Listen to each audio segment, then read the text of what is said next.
Good day! Are we digitally ready? This is a question that teachers and learners are probably asking right now.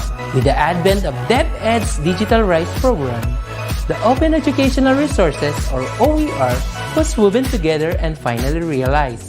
This project prioritizes the necessity to enhance the digital literacy skills of every teacher and learner in the country. Our OER mission is to connect the disconnected. OER is indeed an innovative initiative with a lofty aim to get disconnected schools and last-mile schools connected through ICT even without an internet connection. It is designed to cater to the need of these schools for interactivity, digitalization, and delivery of 21st century skills that will ensure that every learner is future ready.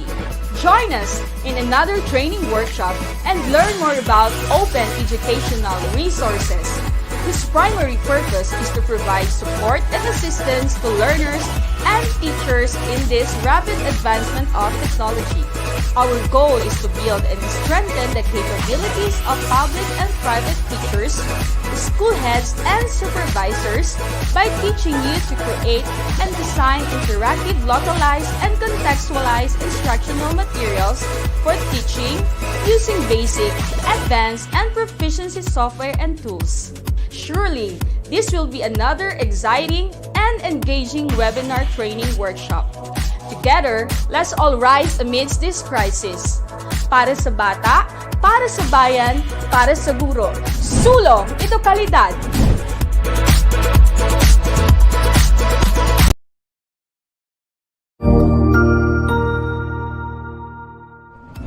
Magandang araw, Sir Wilbur po, at your service.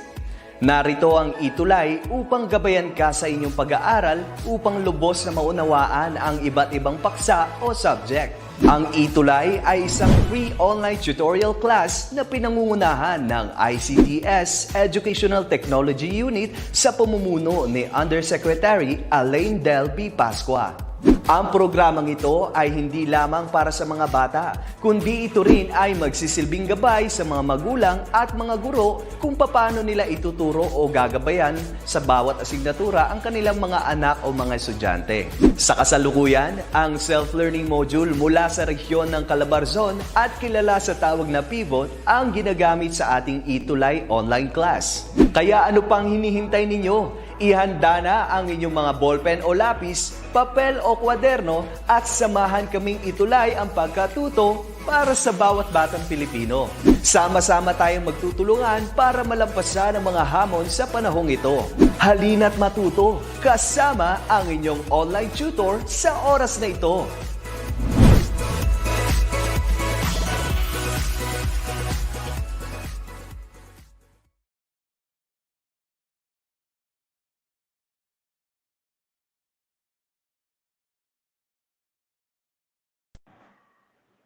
Hello! Hi everyone! Hello to our parents, teachers, and learners all over the nation. Today, right at this moment, you're going to learn correct grammar and pronunciation. This is Teacher May, your tutor here on ETUlay.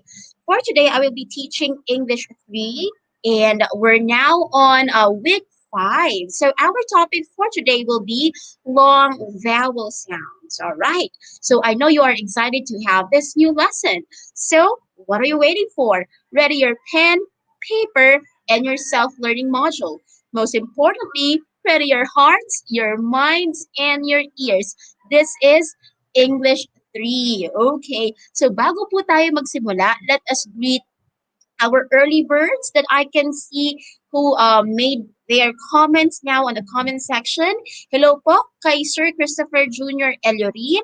Hello din po kay Charis La Chica at kay Gabriela Manila. Okay, so I can see here people talaga na tumututok sa ating English 3. So I hope that my internet connection is really okay kasi kababalik lang ng aming internet connection, but it doesn't mean that yun nga po, hindi tayo magkakaroon ng session for today.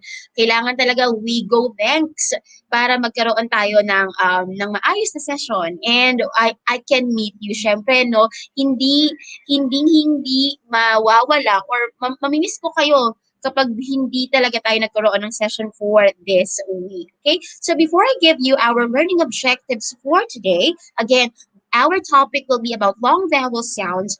I will be introducing to you our amazing grade 3 English learner. Okay? Sino kaya sa atin or sino kaya sa mga viewers natin ang napili ni Teacher May for to be the English 3 learner for this week. And our grade 3 English learner for this week is none other than Lord John Ray de los Santos. Okay, so si Lord John Ray de los Santos is a grade 3 student, section niya po Mount Mayon. Ang advisor niya ay si Mrs. Mila M. Chua from Don Enrique Bautista Elementary School of San Pablo City, Laguna. Lord John Ray, hello sa iyo. I hope that you are tuning in right now.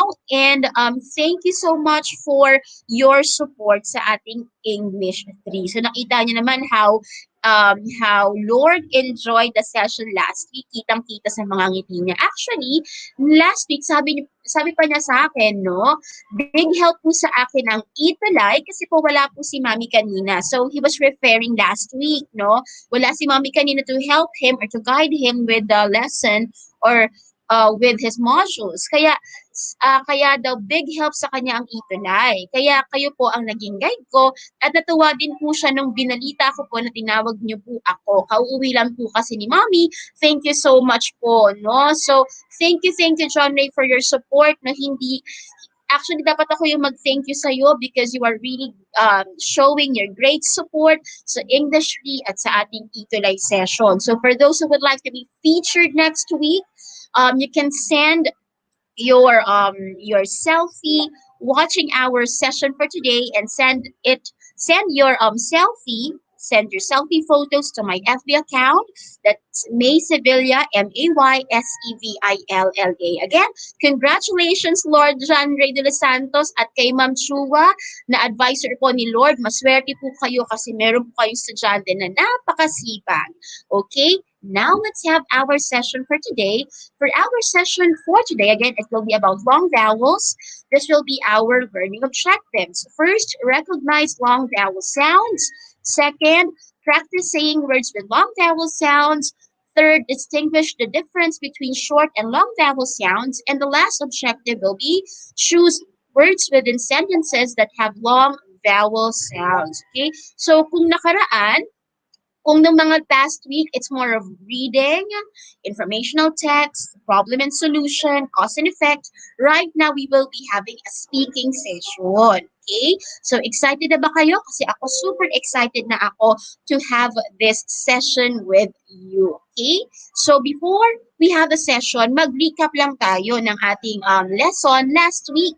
And our last week lesson is about informational text. So, sabi natin, informational texts, these are reading selections that provide facts and details and is written in different ways. So that means information can be provided in these methods or in these ways. Una, sequence, cause and effect, description, comparison and contrast, problem and solution, and persuasion. Okay? So let's go over to their meanings. Unahin natin yung description. So when we say, it's sequence pala. So when we say sequence, tama ba ako ang una ay sequence? Let's check. Ayan. So when we say sequence, it describes the things or events in their proper order. So all the events will be arranged in chronological order. So an informational text written in a sequence way can easily be spotted. Why? Because you have the keywords first, second, next, then before, and after. So sequence, an informational text then that is written in a sequence manner can also be called as time order text because the information there will be really and mainly be about how events or how a particular scenario happened. Next will be cause and effect. Ito, famous yung cause and effect. Kasi when we say cause and effects, it identifies why something happens or happened and its possible effects, no? Ano ang nangyari or bakit ito nangyari? Ano ang kanyang mga epekto if it will be in Filipino? So, an informational text written in a cause and effect manner is also easy to spot because you have the keywords such as so, because, since, therefore, and so on. Okay. Next would be your um description. Okay, and when we say description, it's more of describing how a person, thing, place, animal, event look like. So marami dito, if you will be reading an informational text written in a description manner, there'll be a lot of adjectives and there'll be a lot of adverbs. Okay, so when we say adjectives, this is a part of speech that describe a noun or a pronoun. Now, when we say adverb, it's a part of speech that modifies a verb, an adjective, and another adverb. Okay? So, what are the keywords that can help you identify if an informational text is written in a description manner? So, you have the keywords, for instance, such as to begin with, an example, the characteristics of, or to illustrate. Okay? Now, comparison and contrast. This is our lesson, I think, like 2 weeks ago. So when we say comparison, oh no, that's problem and solution. Okay. So when we say comparison and contrast, an informational text written in that way highlights the similarities and differences between two or more persons, places, things, topics. So when we are highlighting the similarities, we are making a comparison. When we are taking note of the differences, we are making a contrast. Now, it's also easy to recognize an informational text written in this way because you have the keywords such as same as, similar, alike, instead of, either or, etc. Okay. Now we will be going on to the last two ways how information is provided in informational text. The second to the last will be your problem and solution. So, in an informational text written in this way, there is a problem given. There is a given problem, and there are solutions also provided in the text. So easy lang then to recognize this informational text because you have the keywords. Question is, the dilemma is, the puzzle is, to solve this, the problem is. So very easy to understand. Now, the last will be persuasion. Okay. So what's another word for persuasion? It's to be encouraged. Okay. It's conviction. Because when we have an informational text written in a persuasion manner, it's more of the writer telling us to do something, believing that the writer is also making us believe his or her opinion or his or her stance or stand with regard a certain issue. Okay, so also it's easy to spot because you have the keywords surely, it is certain, consequently, convinced, and conclude. Okay, no? So that's just a recap of our last week's lesson. Now I think you're ready to have our new lesson for today. Okay, so let's read these words. Okay, let's practice saying these words. Okay, so you have there the vowel letters, but again, no, in our previous lessons, we said that letters or the letters in the alphabet could have a different sound. Okay, especially the vowel sounds. They can have the short sounds and the long sounds. For today, we will be having their long sounds. Okay, so we will practice first how to pronounce these sounds. So if you have the long A sound, it sounds like A. Okay, A. Now you have the words gate, mate, fate, sake, and fame. So for these words, you can really hear the sound A because these words that I have read have a long A sound. Okay, so you can repeat after me. I cannot hear you really, but you can practice so you can pronounce the long A sound. Okay, repeat after me. Gate, mate, fate, sake, and fame. All right, very good. Now, after the long A sound, we will be having the long E sound. So the long E sound sounds like E. So it's like you're smiling. E. Once again, E. So What are the example of words that have the long E sound? You have your free, me, see, meet, and key. Okay, so if you will notice, you're like if you will be having a word, or if you are going to say a word with a long E sound, it's like you're smiling. Okay, so repeat after me. Let's practice. Free, me, see, meet, and key. Very good. Now we're going to have the long I sound. The long I sound sounds like I. Parang ay, 'di ba? Ay de las alas. So it's the long I sound sounds like I. So the words with long I sound are bite, sight, dike, life, and nine. Okay, sabi ni Ryan Matthew Kobar, free. Okay, so that's also one of the words with long E sound. But right now we have the long I sound. So you can repeat after me. Okay, let's practice. Bite, sight, dike, life, and then nine. Okay, very good. Okay, now we're going to have the long O sound. Okay, so the long O sound sounds like O. Okay, so it's like when you want to have that expression. Okay, and you want to express either your surprise, either when you are surprised, or either when you want to just fill in the gap. No, you want to say oh. That is actually the long O sound. Now, the words with the long O sound are hope, code, road, whole, and slow. Okay? Now, let's practice. Repeat after me. Hope, code, road, whole, and slow. Very good. Now, the last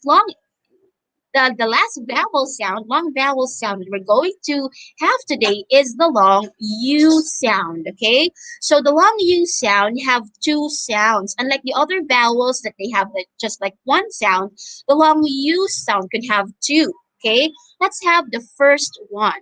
Well, the long U sound can sound like you. Okay, so you can have that sound in the words use, huge, cute. Okay, sino ba yung mga cute dyan? Okay, no? Cute, Q, and fuse. Okay, so again, that's the first sound of the long U vowel. Okay, huge, very good. Now, actually, aside from the long U sound, the long U sound can also sound like this. Ooh, ooh. So you can have that sound in the words rule, ooh, flute, blue, moon, and blue.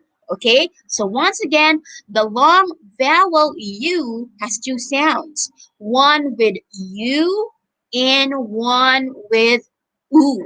Very nice. I hope that you are practicing with me in saying these words. Okay, now, teacher, since we have practiced words with long vowel sounds, how different does how different do the short vowel sound how different the how different do the short vowel sound and the long vowel sound like?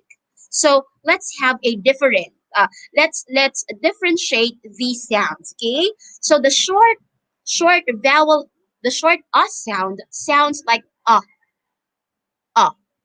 It can be found in the word man. Ah, but the long A sound sounds like A. That's why main is an example for the long A sound. Again, man, short A, main, long A sound, may. So you can really hear the difference, right? The difference between short A and long A. Now, how about for short E and long E? The short E sound sounds like eh, eh. That's why you have the word bed, bed, eh. But the long E sound, as what we have discussed a while ago, sounds like E, E. That's why an example is bead. So bed and bead. It's really different, right? Okay. Now let's have the short E and the long E sound. The short E sound is eh, eh. That's why you can see it in an example such as fin.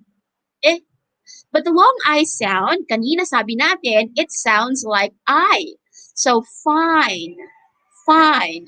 Now you have your fin, eh, fine, I. So it's really different, right? For the short O and the long O, the short O sounds like oh. That's why you have it in the word not, oh, not, oh. But for the long O sound, you have the word note. Oh, note. Really different. There's really a big difference between short O and the long O sounds.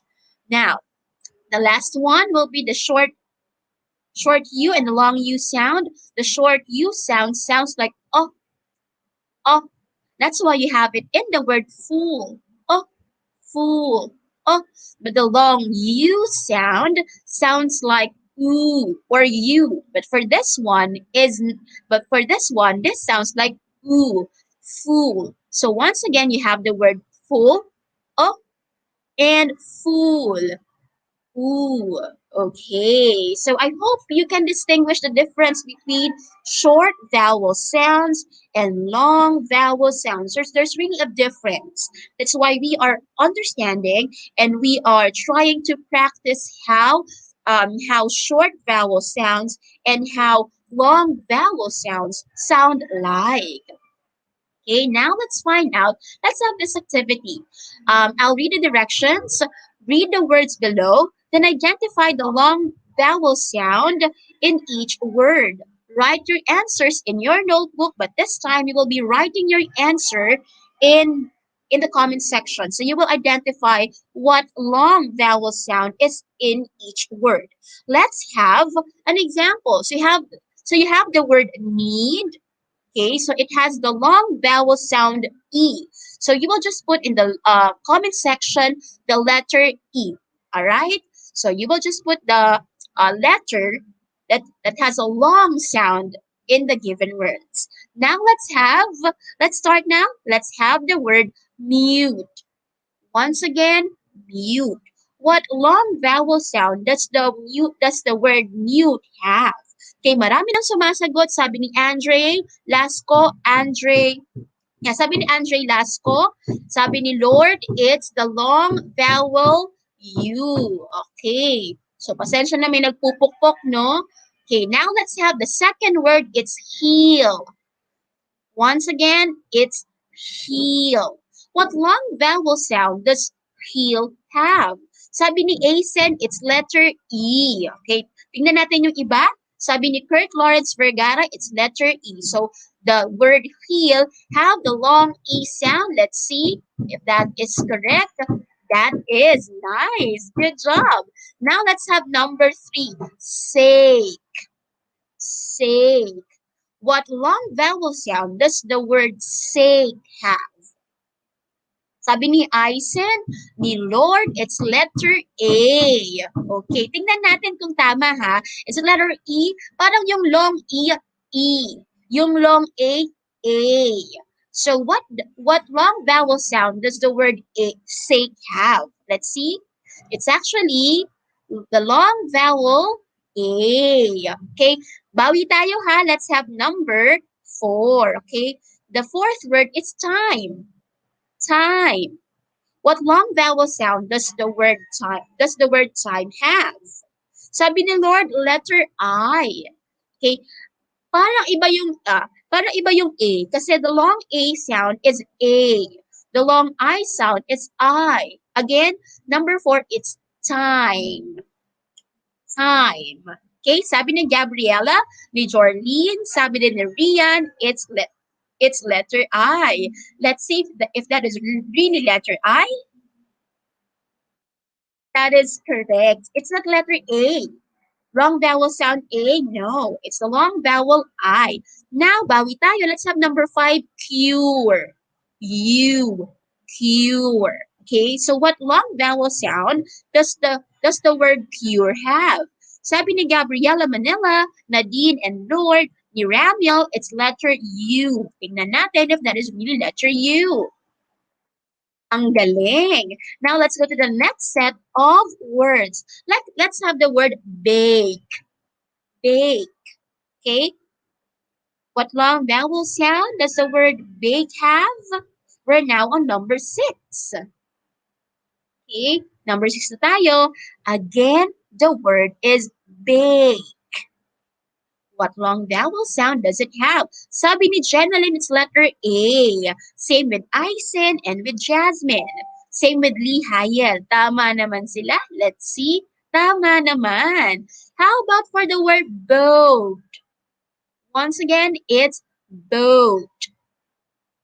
Anong long vowel sound kaya ang meron sa salitang boat? Number 7 na tayo. Alam nyo, ang galing ninyo because you are now putting the number and the answer. So na gets ninyo that this is really the rule teacher had set in the previous lesson. Very nice po. Okay, let's see. Let's see if it's really letter O. Tama, ang galing. Okay, it's not. Boat has the long O sound. Let's have number 8. The number 8, the word for number 8 is meal. Again, it's meal. Ano kaya? Okay, so yung iba may sagot na. Sabi nila, it's letter E, the long vowel E sound. Tingnan natin.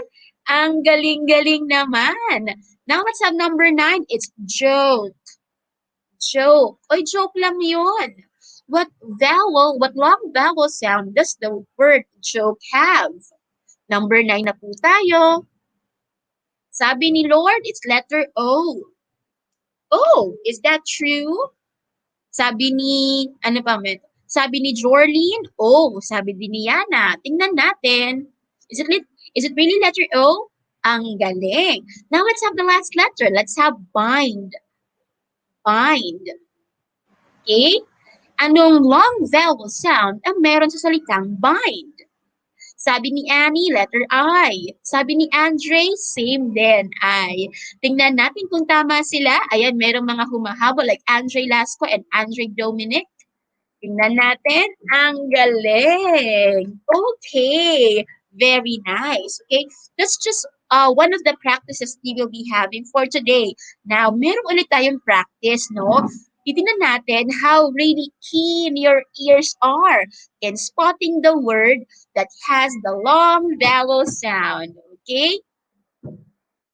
So, now we will be having paragraphs. So instead of the letter, you will identify the word that has a long vowel sound. Okay? So tingnan natin kung kaya natin i-identify ha.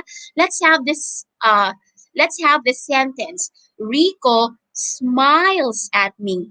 Once again, it's Rico smiles at me. Which word? I think you have 2 here. Okay, you can answer 2 words that have the long vowel sounds. Okay, anong words po kaya ang may long vowel sound? Sabi ni Chino, smiles. Meron pang isa.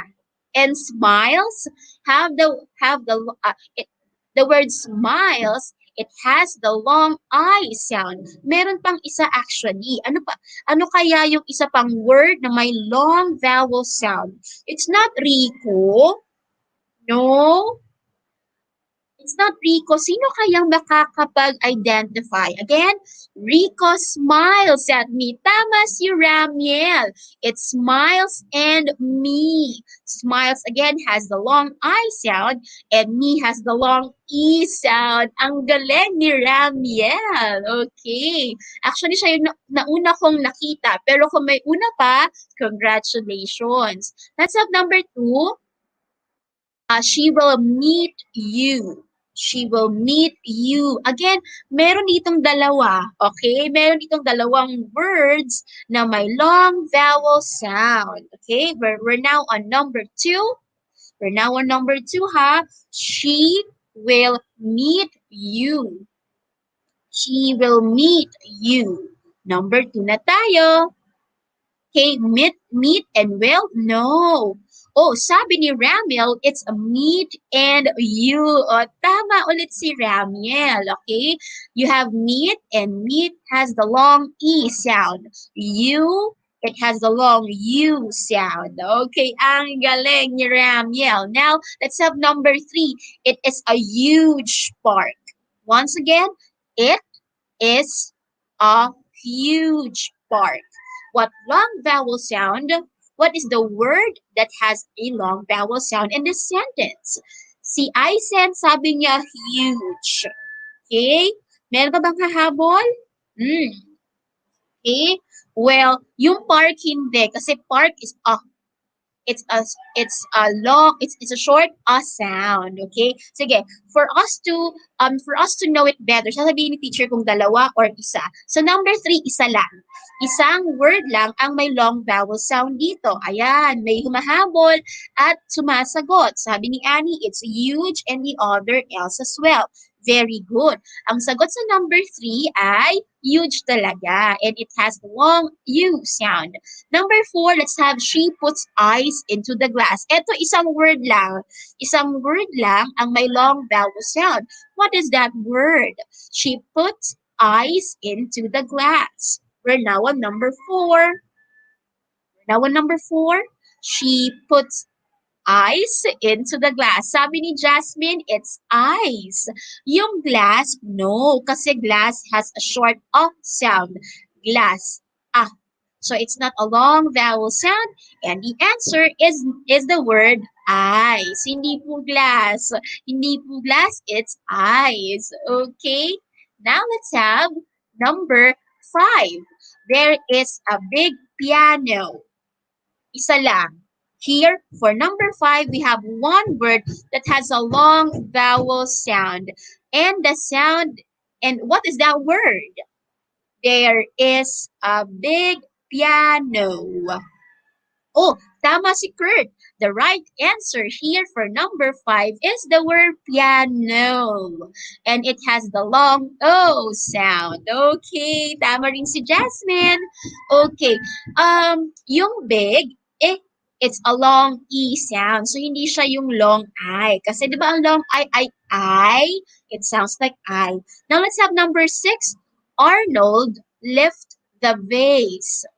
Arnold lift the vase. What word here? Ito isa lang. Okay, meron tayong isa dito. We have one word here that has a long vowel sound. What word is that? Tingnan natin. Oh, tama. Ang daming may tamang sagot. It's actually the word vase and it has the long A sound. Ayan. Let's now have number 7. The coach is a man. The coach is a man. Number 7 na tayo. The coach is a man. Okay? Which word has a long vowel sound here?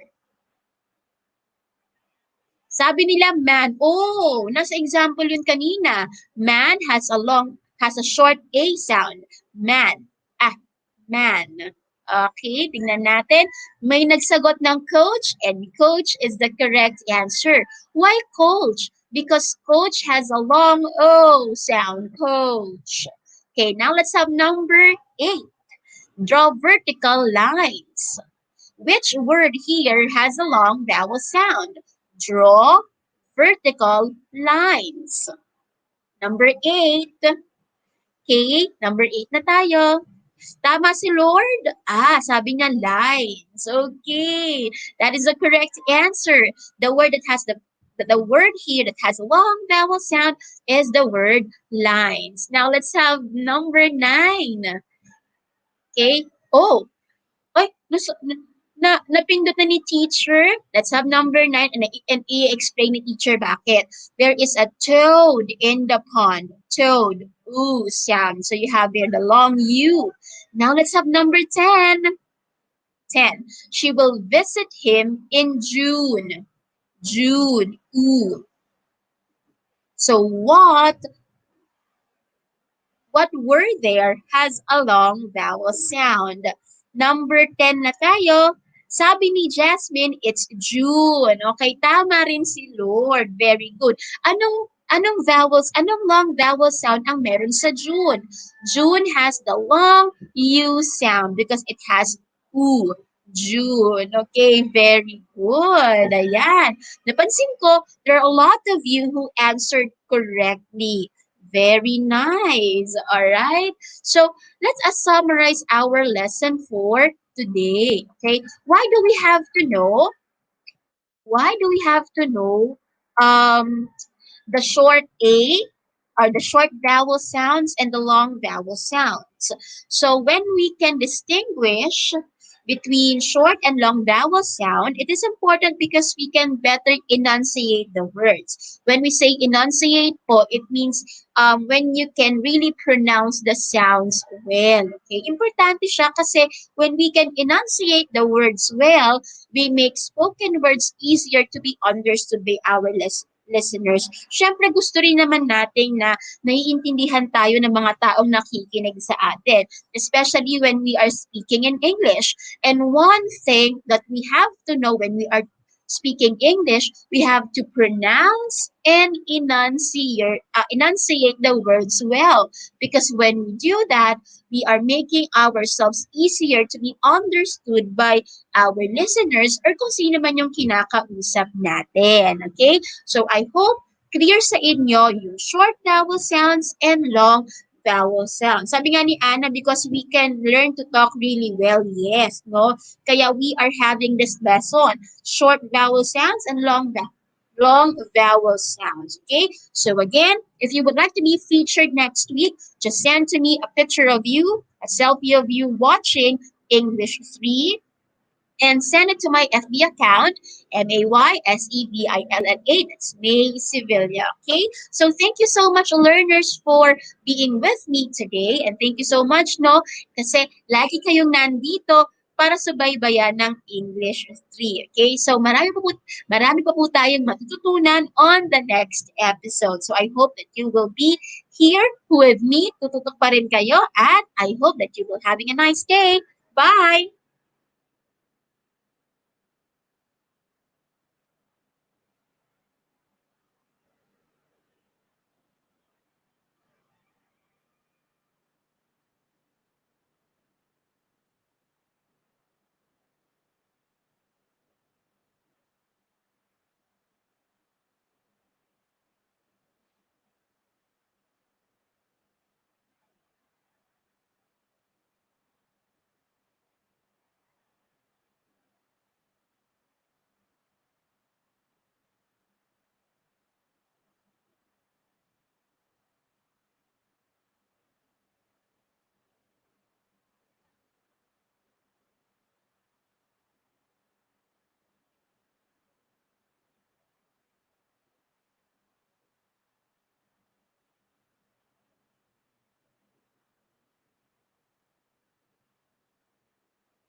Sigurado ako na marami ka na namang natutuhan sa ating ETUlay tutorial session ngayong araw. Tandaan, ito ay hindi lamang para sa ating mga mag-aaral, kundi pati rin sa ating mga minamahal na guro at mga magulang na kaagapay natin para maituloy ang pagkatuto sa kabila ng nararanasang pandemya. Patuloy ding sumubaybay sa DepEd TV para sa mga araling ginawang video episodes. Mapapanood ito mula Lunes hanggang Sabado, alas 7 ng umaga hanggang alas 7 ng gabi sa inyong mga telebisyon. Abangan bukas mula 1:00 ng tanghali ang iba pang aralin sa ating ETUlay free online tutorial session sa Filipino. I-like and subscribe at manatiling nakasubaybay sa ating ETUlay tutorial session sa DepEd Edtech Unit FB page at Educational Technology Unit channel sa YouTube at sa DepEd Tayo at DepEd Philippines social media accounts. Paalam!